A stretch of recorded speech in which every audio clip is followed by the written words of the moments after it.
दुनिया भर में जब भी अपने देश के लिए जान कुर्बान करने वाले नौजवानों की बात होगी, तब शहीद आजम भगत सिंह का नाम सबसे पहले नंबर पर होगा।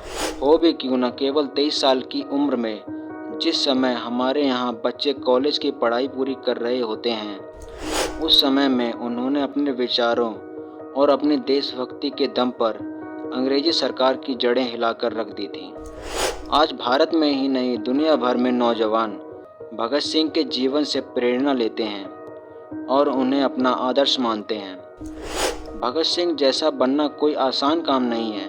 इसके लिए हमें उनके बचपन को समझना बहुत ज़रूरी है। उनके बचपन से जुड़ा एक बहुत ही मशहूर किस्सा है जो हर बच्चे को जानना और समझना ज़रूरी है। यही किस्सा हमें यह बताता है कि देशभक्ति का भाव हमारे अंदर सिर्फ बड़े होकर नहीं बल्कि बचपन में ही आ जाना चाहिए। एक बार की बात है जब भगत सिंह अपने चाचा के घर बंदूक लेकर गए थे।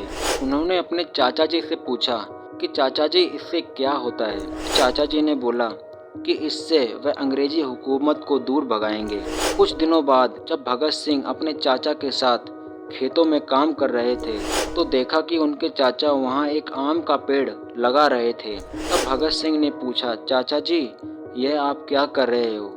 उन्होंने कहा, मैं आम का पेड़ लगा रहा हूँ जिस पर बहुत से आम लगेंगे और हम सब खाएंगे।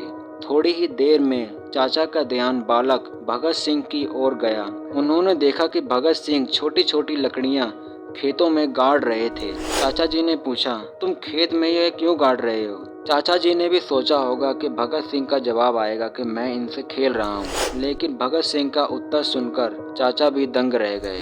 भगत सिंह ने कहा, मैं बंदूक बो रहा हूँ। चाचा जी ने फिर पूछा, तुम जानते हो इसका मतलब क्या है? भगत सिंह ने बोला, मैं जानता हूँ कि हमारा देश गुलाम है और हमें अंग्रेजों से आज़ादी के लिए कई सारी बंदूकों की जरूरत पड़ेगी, इसीलिए मैं बंदूक बो रहा हूँ। जब बहुत सारी बंदूकें होंगी तो हम सब अंग्रेजों से लड़ेंगे और उन्हें अपने देश से भगा देंगे।